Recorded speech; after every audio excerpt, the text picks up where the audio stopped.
Okay. Welcome to episode 8 of the Elevate podcast. I'm here with my good friend, David Bradburne. David, thank you for joining me today. Thanks for having me. So the name of this podcast is called Elevate because the goal is that you and I talk about a bunch of stuff that you've done in your life, and the viewers get a nugget or two around what you talk about with hopes that they're going to elevate their life with that information. So I'm going to give you a brief intro, talk to the viewers about how we met, and then I'll go through my questions. How does that sound? Good. All right. So Mr. David Bradburne actually is one of my networking partners. We met in BNI. For those who don't know what that is, it's Business Networking International. And David started out as a referral partner that I would say turned into somebody I looked up to, that turned into a mentor of mine, that turned into a friend.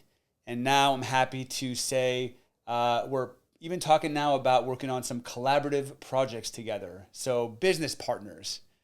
And so David, when did you join BNI? How many years ago was that? I think this March will be 8 years. 8 years. So Business Networking International was an organization that I joined about 12-ish years ago as a way to meet other professionals locally to find ways to generate more referrals. And David joined then, and I always wonder why he joined. And so, and I know now why you joined, but why don't you tell the viewers here why someone like you that's established, that's been doing what you've been doing for so many years, that's super successful, why would somebody like you join a networking group? Well, I had started my company back in 1995, and I had been in the corporate world already, and I didn't have any meetings that I had to attend on a regular basis, and I got invited to your chapter, and I thought, oh, I'll go see what this is all about. So I went. It was just interesting with all these different professionals, and they all seemed to have a common goal of, success, and they were all hardworking.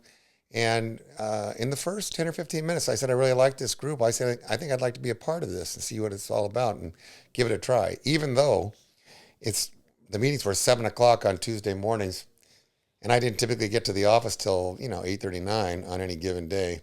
So I did it and liked it so much that I've been maintaining that 7 o'clock meeting for the last 8 years, with very few exceptions.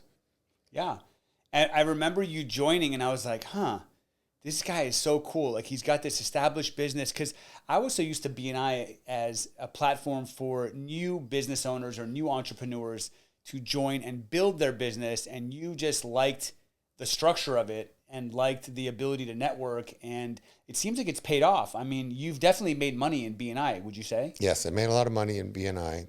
I've also had the opportunity to meet a lot of people in various businesses that I have been able to utilize personally and for referring business to friends and family. So it's been really useful from that standpoint. And most of the people I've met within the organization are really good quality people that have good, strong ethics and work ethic. And it's been a great experience for me. Yeah, I agree. BNI definitely changed my life. I mean, before I got into BNI, I thought all attorneys were the same. I didn't realize that there was like attorneys for bankruptcy, attorneys for estate planning, attorneys for, real estate. I didn't know. And so BNI educated me around different types of professionals. It helped me become a much better speaker, helped me learn more about the types of business I was looking for. So I'm grateful for it. And obviously you and I met. So yes, it was awesome. That was great. And be honest, I really didn't expect a lot of business. In my business, it takes a lot of time generally to cultivate and procure a deal. And so I went in with the expectation of not really making any money for the first year. But surprisingly, in about the 10th or 11th month, somebody referred me some business, which paid off handsomely, covered my cost for BNI for the year plus a couple of years more. And it was just all fun from then. I also had the opportunity to work with some younger people that are starting a business and help them understand the pitfalls of having your own business, because a lot of them are obviously entrepreneurial. So having experienced a lot of that myself, it was great to be able to share those experiences and give advice. And a lot of people really want the advice, and they want to know someone who's they can speak to and that is approachable. Yeah. Yeah, I mean, running a business in general can be stressful and can feel lonely. So having someone like you that's done it, that has a proven track record to be there as a sounding board is priceless. I mean, I know I've come to you many times with business advice and you've always been so great. So let's talk about Europe. You just got back from Europe, right? So I remember you and I were having lunch. We were at, gosh, what's that place called again on Harbor Island Drive, that where we had The Galley the restaurant. Galley restaurant. You said, Robert, I booked a ticket to Europe. I'm going for 34 days. I have no itinerary. And so how was that experience, and why did you do that? So I just had never taken more than 2.5 weeks off in my life, and I turned 66 this year, so I decided I need to do some more traveling, which I do a lot of anyway, but I just wanted to get out and see some new things. So I booked a lot of countries in my mind, but I didn't have any reservations anywhere. I had a plane ticket there and a plane ticket home, and I just went and filled it in. So it was fun to do that and do a lot of hotel tonight where I didn't know where I was going to be. Yeah. I just check the day of and get a room and stay somewhere. And, did a number of countries, Scotland, Ireland, Germany, Mallorca, Portugal, England. Was that the first time you had traveled solo for any period of time? Yes, I'd say the first time I'd gone for that kind of, I've gone by myself for a couple of days and I meet up with people, but this trip I had a couple of weeks in the beginning where I didn't know anyone or have anyone with me.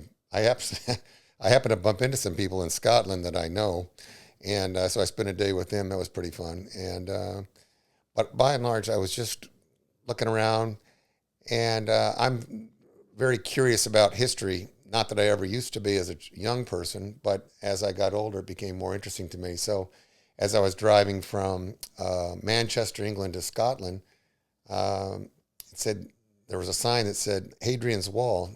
And Hadrian was an emperor in Rome, in the Roman Empire. He came into power in 117 AD. And he had built a wall to keep the Scottish, or as they were referred to it back then as the barbarians. And so I said, oh, I think I'd like to go see Hadrian's Wall. I remember learning about it somewhere along the way.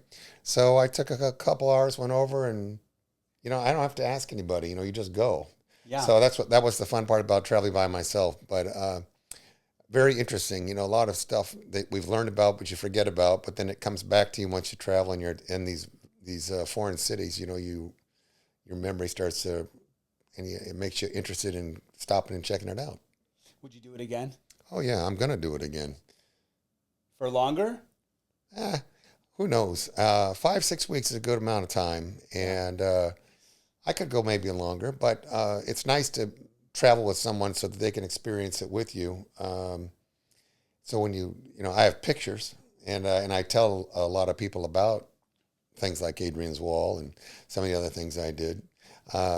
But it's interesting to me because Europe, we learn so much as kids in school. We don't you don't even know what all of it is you're learning until you go back. So I've had probably 20 trips to Europe in my life, and the longest before that was a couple of weeks. And but I go frequently, at least once a year, last 20 years. That's awesome. I remember when we were at that restaurant, I asked you, and I hope it's cool that I'm bringing it up, but I had asked you, I was like, well, what's the inspiration behind it all? And you said, I was diagnosed with cancer last year and I almost died. So I want to live my life. I want to enjoy my life. So my next question is, what was that moment like when you first got that diagnosis, when the doctor told you whatever he told you? How did you feel? Well, it's pretty crappy. So I was planning to go to Europe, and I was going to go on a bicycle ride in Croatia with a group of people that I didn't know. I knew one person. Actually, I knew another couple that was on it. In the day I was getting ready to leave, I was having difficulty breathing, and there was fluid depositing in my chest and was crushing my lung, but I didn't know that yet. And went in the day I was leaving, and they did x-rays, and the doctor calls, says, do not get on an airplane. Literally called me at 10 o'clock in the morning. I had a 4 o'clock flight.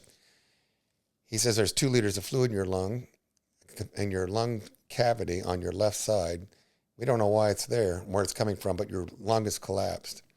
So anyway, it didn't sound good to me initially, but I thought, well, I'll get this fixed and I'll be on my way. So uh, the next 4.5 weeks, they did a lot of testing, a lot of blood, a lot of work. And you have a lot of time to think when you're sitting in those doctor's office by yourself, waiting in the waiting rooms, different doctors, gallons of blood being taken out of you.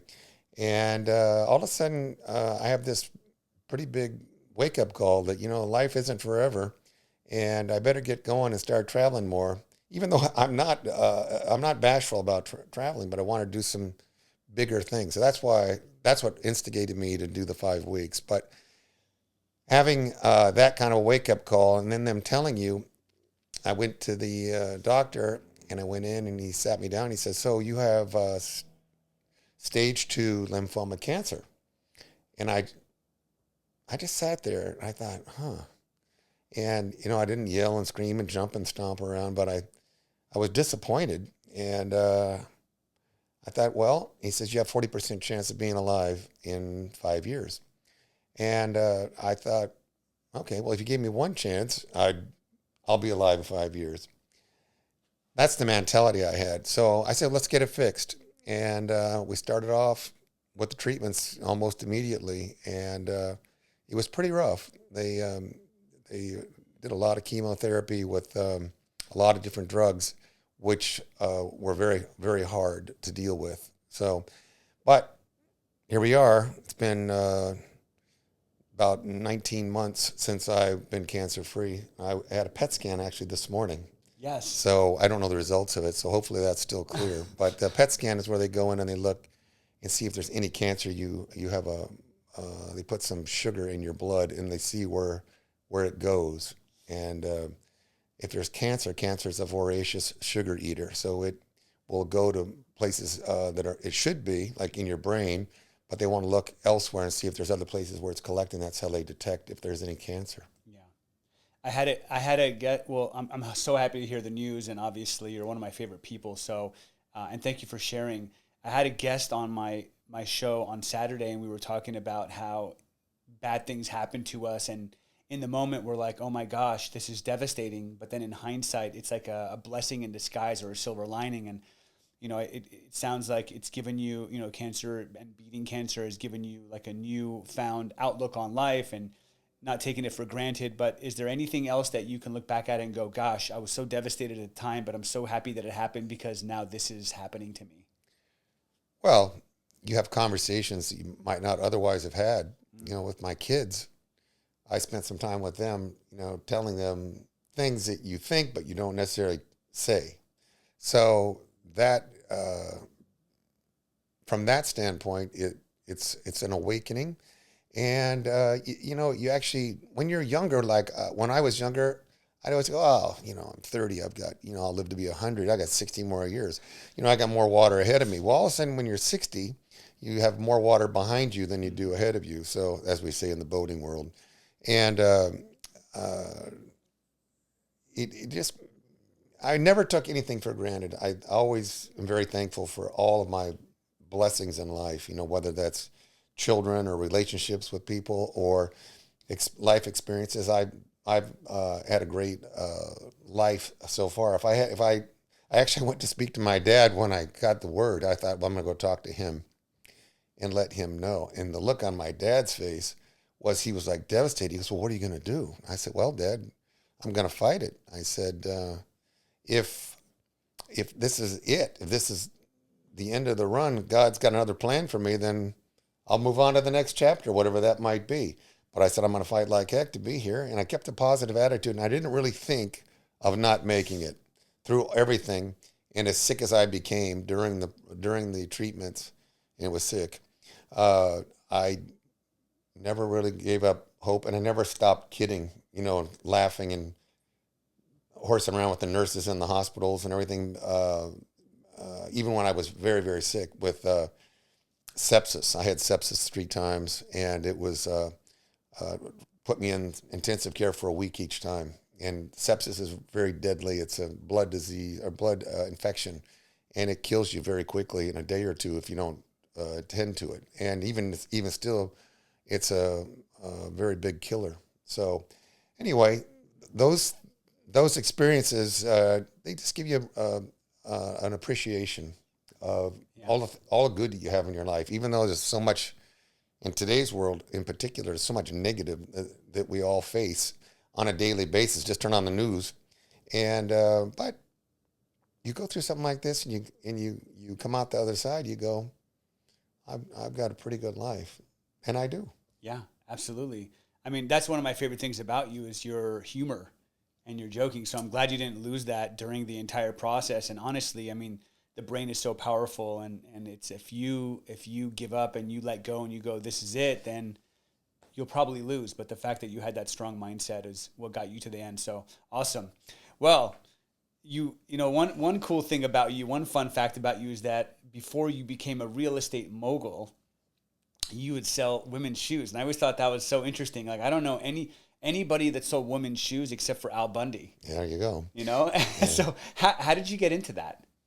So when I was in college, my father's boss bought a women's shoe manufacturing company, and it was located in Santa Ana, and they moved it to Costa Mesa, right next to Orange Coast College, where I was going to school. So I would go over and help out at the factory between classes, because I'd got my AA at Orange Coast College before transferring to USC. And uh, the sales manager at the time asked me to go to the trade show in Long Beach to help sell, because we sold to stores. So I didn't work at retail. I worked at wholesale, selling to the stores. Nordstrom was a new store in Costa Mesa at the time. This is in 1978, 77, 78, 79. And so the merchandise manager was actually located at that store. It was the first Nordstrom store in California. And anyway, we became friends, and I was working with them. And anyway, the sales manager wanted me to try selling. You know, when I got done with USC, he wanted me to go out and try and see if I could sell, because he needed a salesman for California. We had very big coverage in the Midwest and in the South, but nothing really out in California. We didn't have, the line was not established. And so I just went out one day with no background at all and went and knocked on doors, cold calling. I was never afraid to cold call. And I sold some shoes the first day. And from there, I just started going.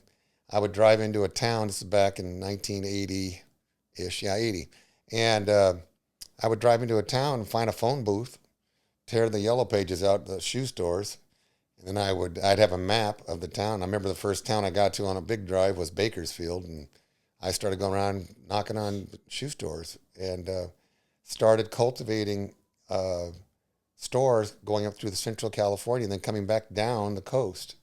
And then when I was here in Orange County, I would work for the day. I'd do day trips to San Diego, maybe Palm Springs. And I developed a territory over a period of a couple of years to become quite successful with that. And that's how I got into it. And then I became trapped because I made a straight commission, and I made such good money I couldn't go do anything else and replace the income. So I was doing very well at that, but never home. And I got married and had a daughter, and I did that for about 8 years, and then I was always gone. My daughter one day didn't know who I was when I came home. I'd been on the road for 4 weeks, and she didn't really know who I was. It really disturbed me. So I started making changes to get out of that and make a transition to something else. And I had a friend from college who worked for Coldwell Banker at the time, and he set me up with some interviews to interview with the Orange County offices. And that's what got you to transition into real estate. That's what I transitioned with. But before that, I actually invested in an industrial building too with my friend who was in the business, and we built some buildings. I just was an investor, but I was quite interested in it because women don't know what they want to buy when they get in the car to go to the mall. Me as a sales rep for a line, I need to go to stores 3 to 6 months before the shoes arrive and tell the stores what's going to sell. And it's kind of hard to do that, regularly, when the buyers don't know what they want at the very moment they're buying. So you have to. There's a lot of luck and there's a lot of hard work, and so it's just a lot of banging on doors and cold calling and stuff going together at the right time. So that's how I did the shoes. But I wanted the industrial real estate seemed to me to make a lot of sense. You know, you buy land at a certain price, you build the building at a certain price, you know what you've got, what you've spent into it, and you know what rents are, so you can see what the delta is if it's profitable or not to do. And in the 80s, it was quite profitable because rents were going up and the rates for land and the pricing per foot to build was affordable. As compared to today, it's much different game. So how long did you do that before you transitioned into the commercial real estate? So I did a couple of those, and my friend got me the interviews, and I wanted to be in industrial real estate. That's what I wanted to do. So I interviewed, and another friend of mine said, "Oh, you got to talk to with Grubman Ellis. They're more entrepreneurial." And I really had my mind made up that I wanted to work at Coldwell Banker in Orange County, and Is that Coldwell Banker Alliance? it's now called CB Commercial. CB Commercial. Right. And Yeah, then, I think we had Gary was in our group. Remember him? yeah. Gary, he was in. Is he still there? Do you Uh, know? I don't know, but there's a CB Commercial. Yeah, CB Commercial is the commercial, and then there's Coldwell Banker, which is now another commercial firm, and it's a takeoff from that, but it's not the original one. CB is what used to be Coldwell Banker, but they. I did interview with Grubb and Ellis, and they offered me a job on the spot with the number one guy in the office, actually in Orange County. He was the number one broker, and they wanted me to start on Monday. They were interviewing me on a Wednesday, and they wanted me to start on Monday. And I was so ready to make the change, and I didn't want to wait around to see who was going to take me at Coldwell Banker. They all liked me because I was 30 years old, and I had a lot of sales background. I had a client base of around 350 retail accounts, and most of the people they were hiring would be out of college without the sales background. So the person that hired me and wanted somebody that knew how to sell. So Yeah. I was hired, and I started immediately. And no one even knew I was changing careers, including me. You know, I knew I wanted to, but I didn't know it was going to happen that quickly. It just sort of organically fell into place. Yes. I love it. So, and when I think about Newport Beach, I think about David Bradburne. I feel like you born, raised, lived here your entire life. In fact, one of the most notable stories that you have told me that it's always when I'm thinking about when I'm on the 55 freeway is you used to tell me that I used to be on the 55 freeway when it was one way each way. One lane Right. each direction, One lane each and a middle direction. lane was called Newport Avenue, and you would put your headlights on and pass, and that you would drive. Is that like a suicide lane? That's what people referred to it. But you would drive up to the 5 freeway at Newport Avenue. That's where the 5 freeway ended. Yeah. There was no 405. There was no 605. There was just the 5, and then you would drive on that, and it would drive through orange groves on both sides of the Newport Avenue. And when the blossoms were out, it's unbelievable. And it was like that for a long time, and then they slowly started disappearing, and then the freeway came, and now you see what they're building out there today. You know, Yeah, it's huge. It's going to be 10 lanes or 5 in each direction here pretty shortly. So my question is how has Newport Beach changed since from then to now, and are you happy with the changes that have happened? So the answer is, I think Newport Beach is one of the greatest places you could ever be lucky enough to live. And I've been that lucky. My parents moved there when I was 3 and from Arcadia. And so I grew up, and it was really a small town. And in the wintertime, you could just run across Coast Highway. I was on the track and cross country team at Newport Harbor High School, and we'd run across the highway anywhere we wanted. There's no big deal. Now, if you step out on Coast Highway, you got your wits about you because you're going to run right over. But it's different in that it was very small and all the hills around, and there were no high rises, and there was the airport was very small, no commercial flights when I was a kid. And they used to keep the blimp. The Goodyear blimp was out here at Orange County Airport. And everything started getting bigger and bigger. And then in 1973 or 4, they started building some high rises out at Main and MacArthur with a Newport Beach address. 4,000 MacArthur is the address, and 5,000 Birch. These buildings went up, and then there's a lot of small two-story office buildings popping up all around. But for the most part, if you were north of the 405 freeway, that was heavy industrial.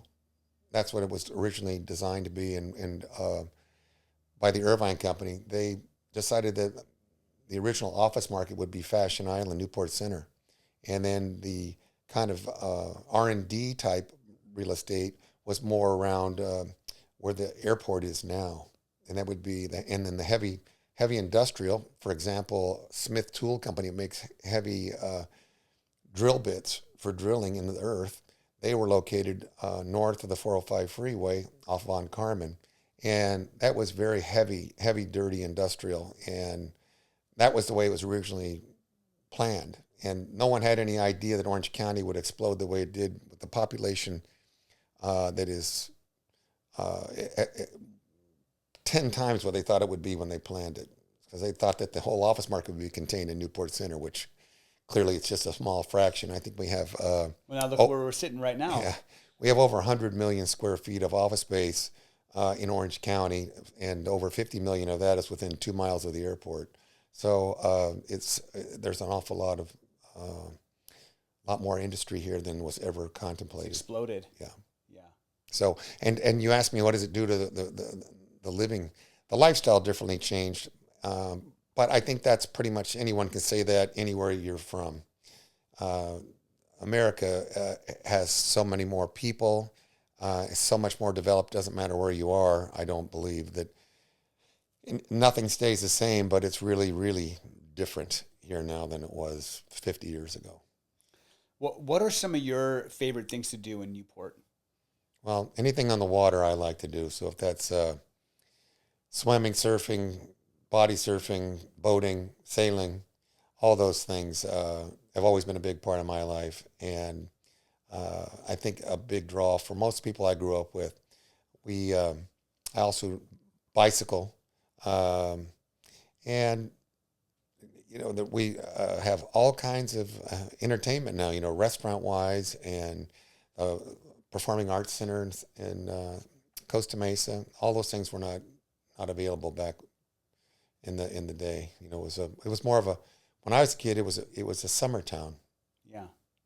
Well, when I think about you, and us hanging out, obviously, some of my favorite stories are being on the Vespa with you and cruising around. But you've always we've been on boats together. And that's what I think about David. And in fact, you're looking to get a boat right now. But what got you into boating? How did you get so involved with that? And when did you get your first boat? And tell us a little bit about that. So my dad went to work for a boat manufacturer. Back in the 60s, Placentia Street in Costa Mesa was a huge boat manufacturing area. Probably half of the fiberglass sailboats in the United States were built on that street in Costa Mesa. My dad went to work with Islander Yachts. And so he would be sailing all the time. And he started taking me sailing when I was in first grade, and kindergarten, first grade. And I got to go sailing, and I loved going on the boats. And my dad, the funny thing is, he would get seasick in the ocean, but he could sail in the bay, no problem. So we would go sailing on what's called a Luder's 16. It's a 26-foot sloop, and it has a 16-foot water line. So that's why it's Luder's 16.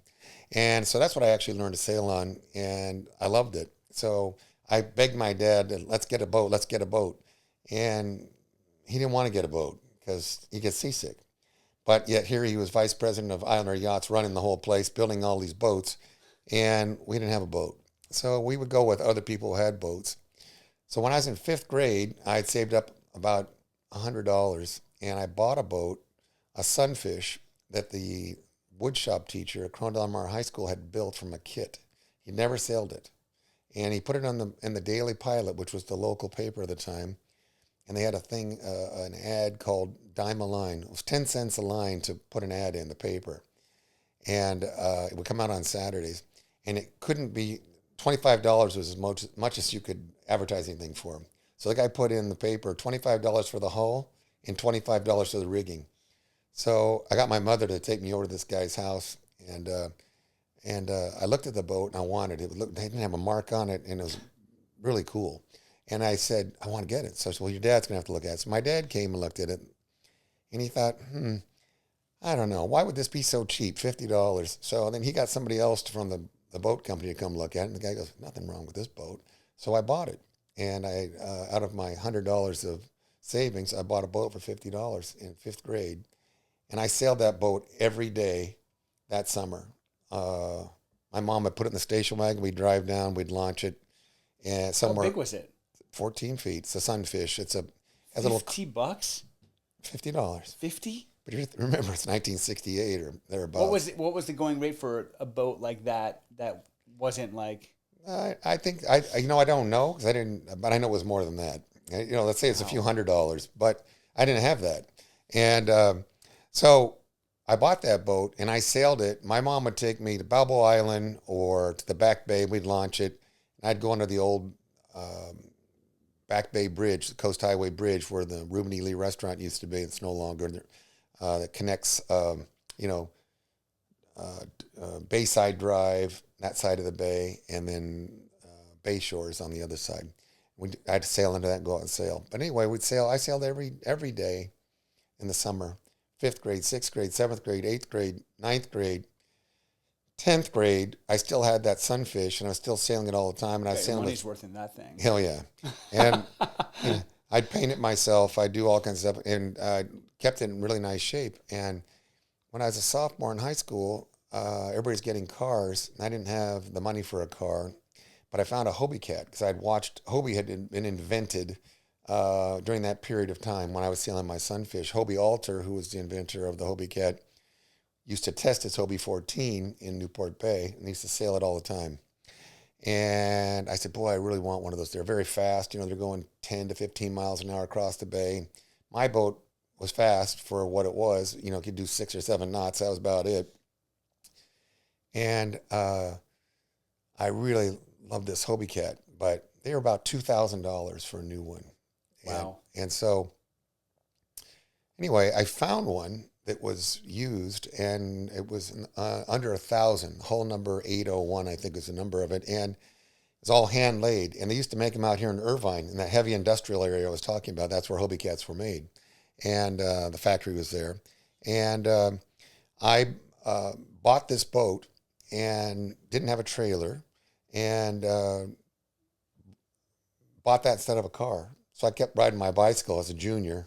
In high school, everybody had cars. I had a bike. I had a 10-speed varsity Schwinn bike that I would ride everywhere, unless I was could borrow my mother's station wagon. Then she'd always write down the mileage, to the 10th. Where are you going? Then I'd have to write down, or I have to tell her where I'm going. So she said, all right, well, that's 2 miles. Really, in fact, it's like 2.1 miles. But anyway, I sailed every day in the summertime, and then I'd work at night. I started working in restaurants as a cook. And I worked in high-end restaurants around the Newport area starting when I was 16, all the way through college. That's amazing. Yeah. What is, when you think of the most epic sail trips you've ever been on, what's one that comes to mind? Oh, there's the worst and the best is the same trip. Yeah? Yeah. So I leased a 30-foot catamaran in 1983 from a guy named John Conzer, who was making catamarans. In 83, they were pretty rare around here, big like that, 29 feet. And his name was John Conzer, and he made this cat called an Avenger. And he said, David, I need to defend the title because it won the race, the fastest corrected time to Ensenada. Back in those days, they would sail 700-800 boats would be in the race. And so I'll rent it to you for a couple of years, but I need to use it for that. I said, okay. So he said, you can come along. And I said, all right, I'll do that. So he wanted to also go up to Oxnard and race from Oxnard to Newport, because the weekend before the Ensenada race, there's a race from all the boats coming down to Newport, race from Oxnard. It's exactly a week ahead of time. So we were trying to leave to go up to Oxnard, but the wind had been blowing for about 3 days. and very hard, strong winds, coming out of the northwest, and they were blowing like 25, 30 knots. And anyway, it was now Friday, and the race starts Saturday morning. So he says, we're going. So we start to motor. We have a 7.5 horsepower motor into these seas.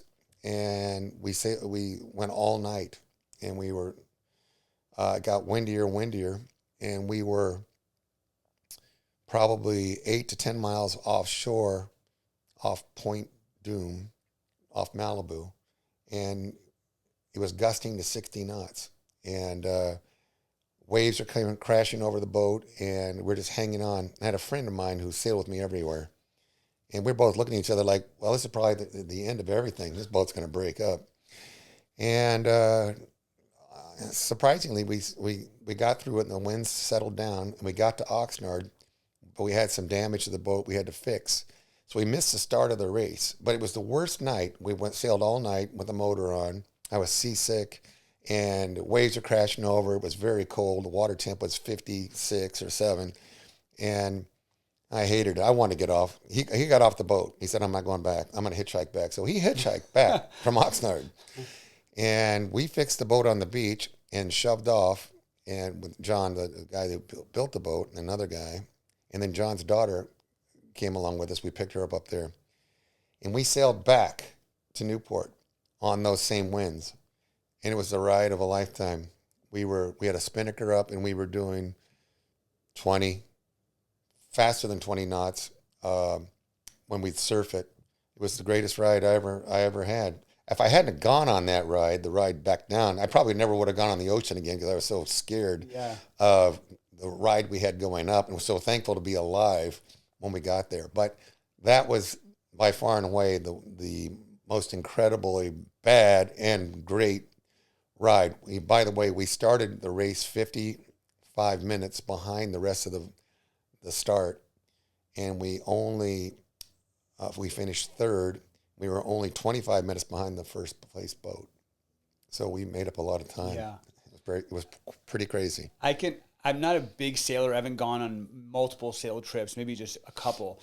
But I get where you're coming from with the bad and the best and the worst, because the last time we went out, the winds were so strong. And I remember the guy that took us out on his sailboat, when I was looking at his face when we were tilting, I could see that we were tilting and we were in a situation that he had never been in before, because he didn't look comfortable. And that one, when I was like, oh my gosh, like this is pretty intense right now.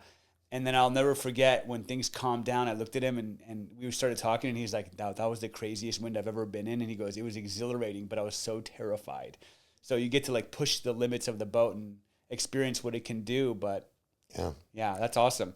So, when we first started this, I kind of talked a little bit about how I look up to you as a mentor. I feel like you have so much value to add to my life and other people's lives. Who did you look up to as someone who you would consider a mentor growing up? So my father probably was my biggest influence, because he always just worked so hard. He always just did everything. He was very diligent and honorable, and he didn't make stuff up. He just would give you the facts. So I tried to always pattern myself over that. But I did go to a few motivational speakers through my career early in the shoe days, and Zig Ziglar, I went to one of his talks in LA. See him live? Yeah, and he was pretty funny. He had this line that I never forgot. He said, the competition for the first 40 hours of the week is pretty tough. Everybody goes to work for 40 hours. Well, they used to. I don't know if that's still the case. Yeah. But anyway, he said, but it drops off dramatically from hour 41 to 45. And he said, and after 45, you're almost alone. So that always stuck with me. If you put in the time and more than everybody else, you might get ahead.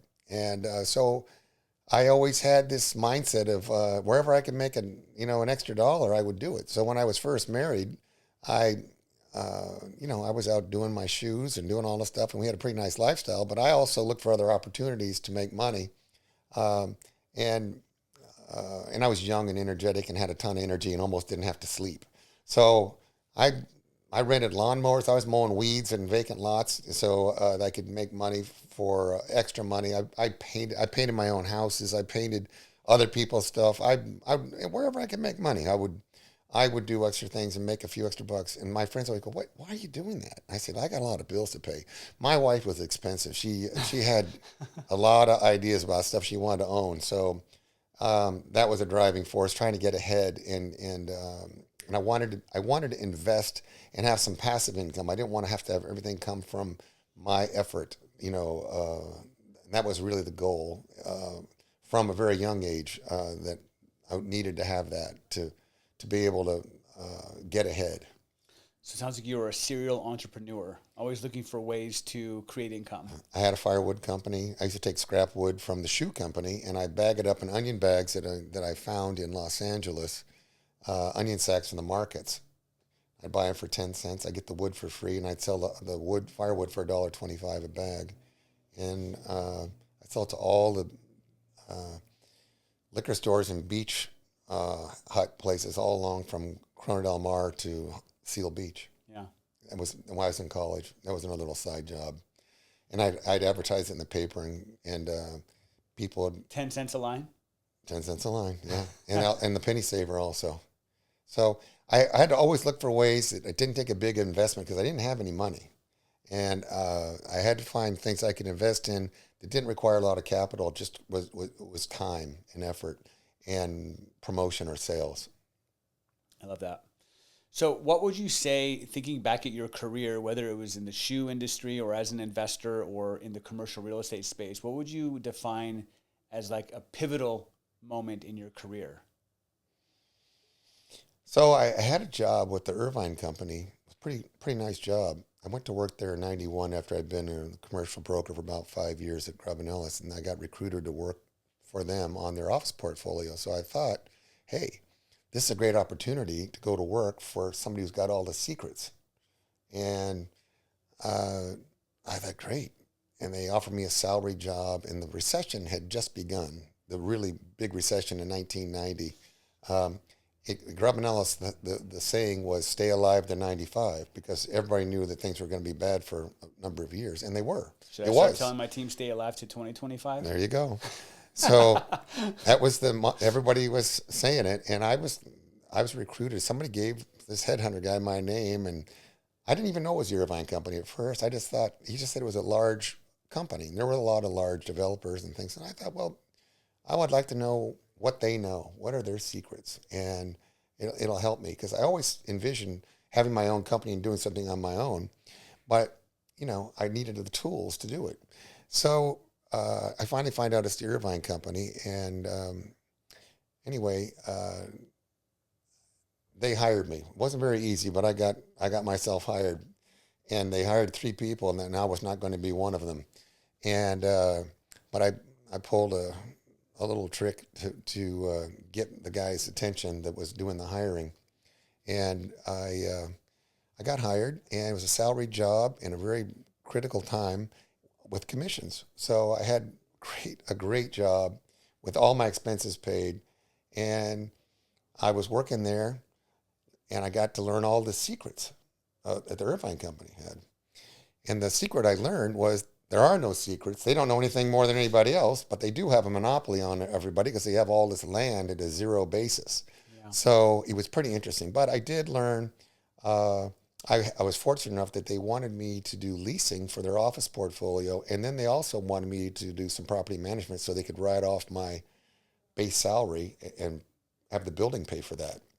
And it afforded me the ability to learn all about property management and how they look at stuff.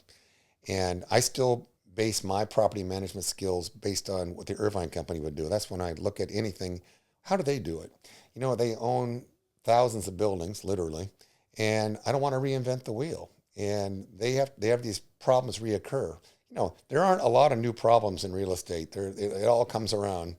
And there's a certain way to handle it, and there's certain ways that not to handle them. So I base a lot of my success on that. I started my property management division of my company with that knowledge, and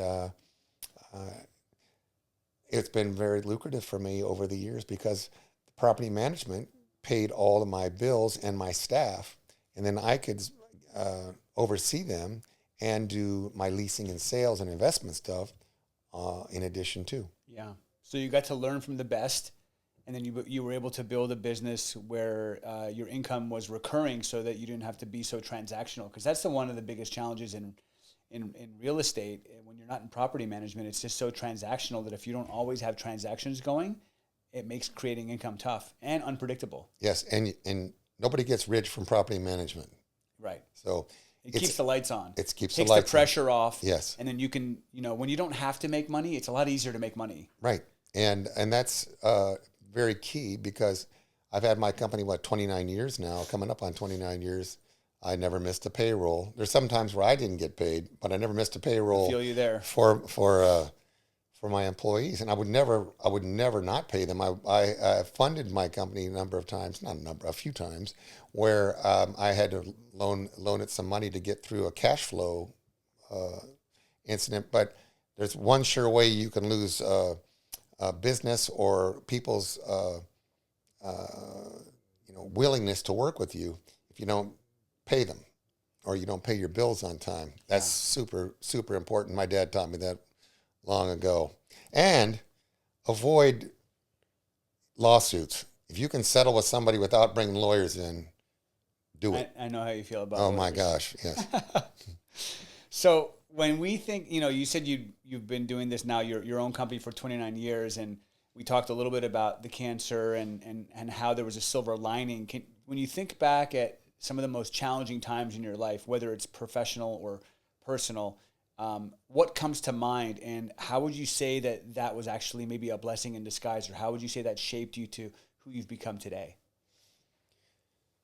So one of my greatest assets, which is also my Achilles heel, is I hate to give up. So there's times in every deal, whether it's a relationship with a person or whether it's a deal, a real estate deal, there's a time to cut your losses and move on. And I have a difficult time doing that. And I've learned, I still don't like to let them go. I still want to I think that I can fix it. I have friends that tell me all the time, David's a fixer. He wants to work on something, he'll fix it.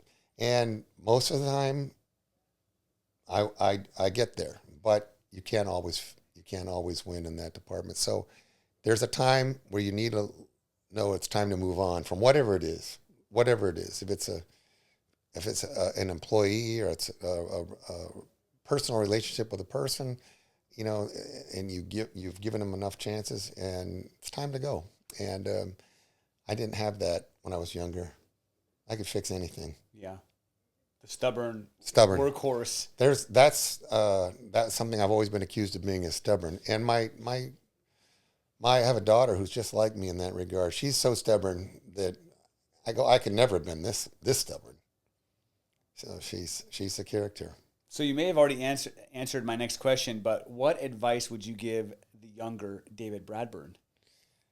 I would still do everything the same way I did it before. I would put in the extra time. I would always be looking for opportunity. It doesn't cost anything. I had a sales manager when I was in the shoe business. He lived in Texas. His name was Calvin. And he says, it doesn't cost you anything to listen. So he said, the beauty of sales is that all you have to invest is your time. And I also heard from another wise person, it's a lot easier to make money than it is to invest money. And I've learned that as well. I've loaned some money to some people where I wish I never had done that. And it is, I have faith in, if I am working on it. I bought with partners into a building in Portland, Oregon. I said to my partner, why are we buying in Portland, Oregon? He says, what's the matter with you? I said, I don't want to be in Portland, Oregon. I don't know anything about Portland, Oregon. And if something goes wrong, I can't work on it. And he laughed at me. He said, oh, this building's 2 years old. It's fully leased. We've got Coldwell Banker as a tenant. And they occupy a whole floor. And I said, yeah, but what if things change? He just laughed at me. Anyway, a couple of years later, the law firm that was in the building moved out. They disbanded. So we had an empty floor. Then we had another floor empty. Then on the first floor where Coldwell Banker was, they moved out. So we had 3 empty floors of a 5-floor building. Well, all of a sudden now we can't make the mortgage. And I couldn't work on it. We were working with brokers up there. I don't know what was even going on. And I get little pieces of, well, we're working with this group or that group. But anyway, we ultimately gave it back to the bank. And during, I think it was about 2011, during the big debacle of all the loans going back, we gave that building back. And I had $1 million in that building of equity that I had put in from other property that we sold. And I lost that $1 million, and I got a phantom tax bill, which was not forgiven. We had to pay the taxes on that on the loan part forgiven, which was almost $1 million of income to me. So I had to pay taxes on that money that I never received. So stay where you know and do what you know. There's someone once said to me, there's got to be a way to make money in the shoe business, and there was. I just knew that I didn't want to travel the rest of my life.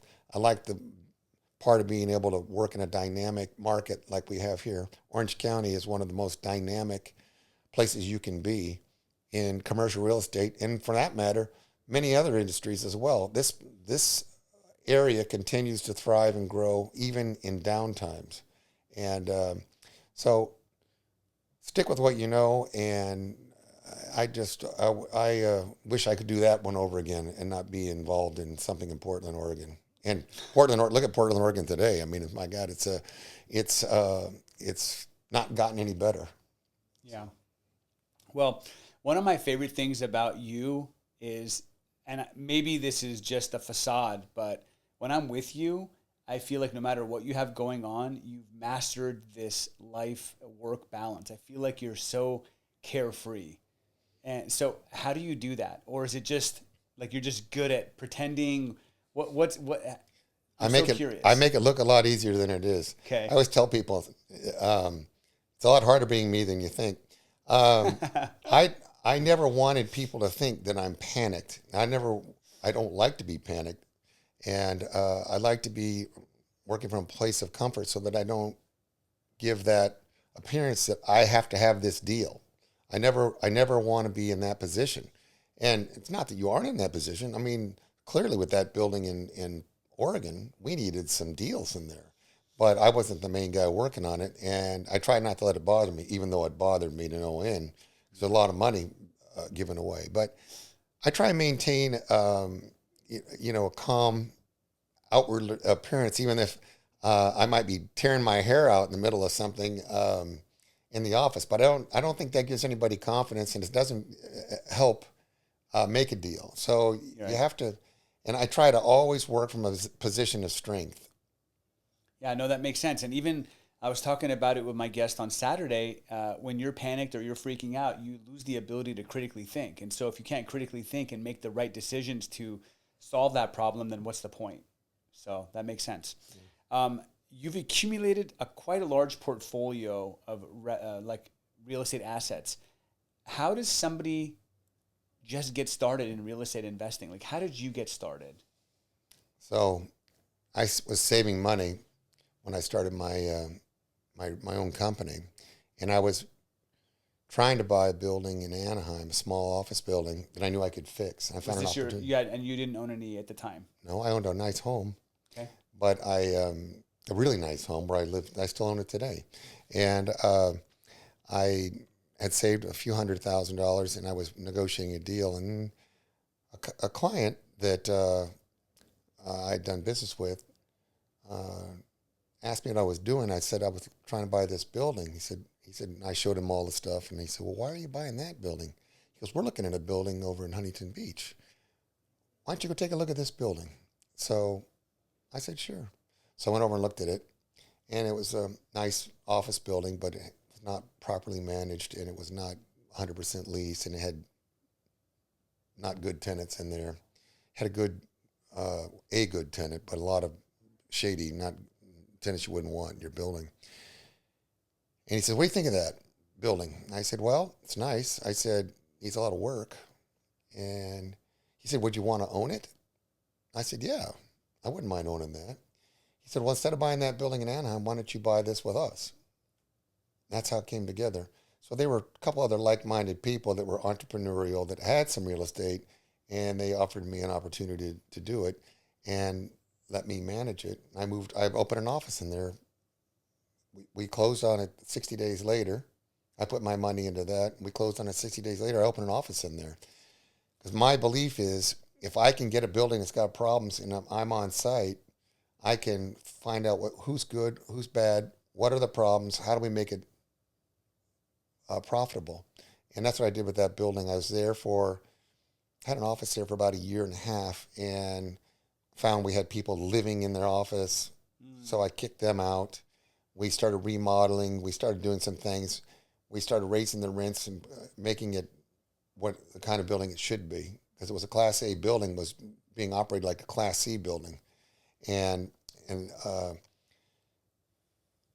that's how I got my first building. And then we worked, and they found another one in the same neighborhood. And they said, you want to do this with us? And I had money left over as well, so I got into that one too. So we quickly had 2 buildings, and I was very excited and very energetic. I worked a lot of nights. I would work the full day, and then I would go home and have dinner with my wife and my kids. And then after they go to bed, I'd go back to work. And I'd go back to work from 9 o'clock till 2 in the morning, doing all the paperwork and things like that. I didn't have the money for a staff. So, and I was saving lots of money by not having to pay staff. But as I continued to do that and grow, then I brought in staff and was able to, change the way the company worked, and was not David does everything. David oversees everything, and David delegates some of the things that can be delegated, and David does the things that can't be delegated. He does those things. That's amazing. So one more question. What does retirement look like for David Bradburne? Is that even something that you think about? Because I feel like you just love working. So when I first started the company, I met with a financial advisor, and he sat down and says, how old do you want to be when you retire? And I said, well, I don't really want to retire. I said, I'm always going to be doing something. I want to be busy and have my hand in something. And so that's kind of been my mindset. Maybe I slow down a little bit, or maybe I travel a little more. What's changed in the last 25 years is that I can actually do a lot of work anywhere in the world. This last trip, when I was gone for 5 weeks, I took my laptop. Most nights I was typing proposals. I was answering emails. I was conducting business. I didn't tell people I was gone. They didn't know. I answered the phone. I always answer the phone between 8:30 and 5 business hours here. So wherever I am in the world, if I'm in a 10-hour time zone difference, for example, Greece, I answer the phone until 3 in the morning. So that's just part of, who I am and what I do. So they can always get a hold of me. And, you told me that story once. Yeah. You were telling me to tell us that story.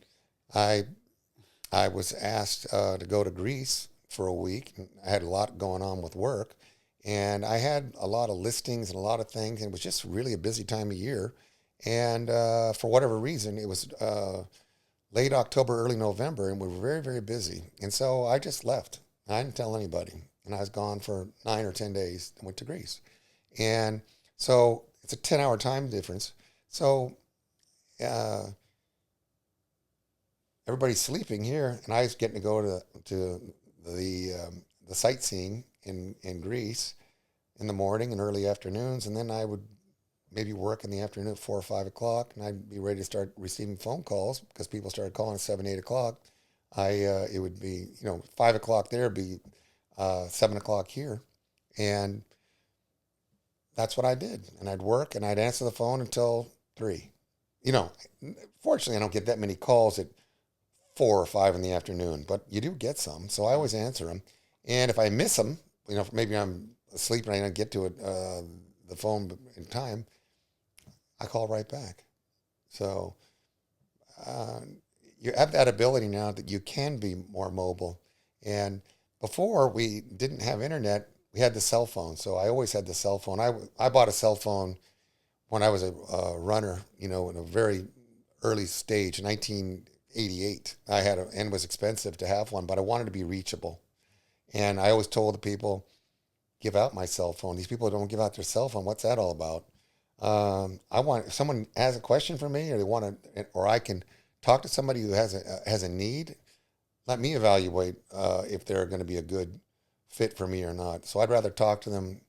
That's the important part. You got to be reachable, and that's how I've tried to be throughout my business life. Yeah, I would say you have if I had to phone a friend, you'd be on that list, on that short list for sure, because I feel like you always pick up your phone, unless you're gallivanting somewhere around the world and the time difference is off. If I have no service, I won't answer it, Right? Because I don't know it's being called. But I answered everywhere, Yeah. everywhere. I was just in Glamis this last weekend. My phone, I got 7 or 8 calls on Friday. I was one of them. Yeah. And we spoke, and you're like, I'm in the desert. My service isn't so great, but when I'm back, I'll connect with you. And you're awesome at communication. I try and get back. And always very important to get back to people the day they call you, if at all possible. Yeah. Well, we're in sales, and they say that the number one complaint among salespeople is communication. So we have to step it up. I have somebody tell me once, your presence is 95% of success. Yeah, just showing up, because most don't. Well, David, thank you so much for your time today. Thank you so much for sharing your story. I really appreciate your openness and vulnerability. You guys, if you liked this episode, make sure you let us know. Leave a comment below. Let us know your favorite part. And also make sure you subscribe so that you don't miss any future episodes with future guests. Thanks again for watching. David, thank you for your time today. And we'll see you in the next episode of Elevate.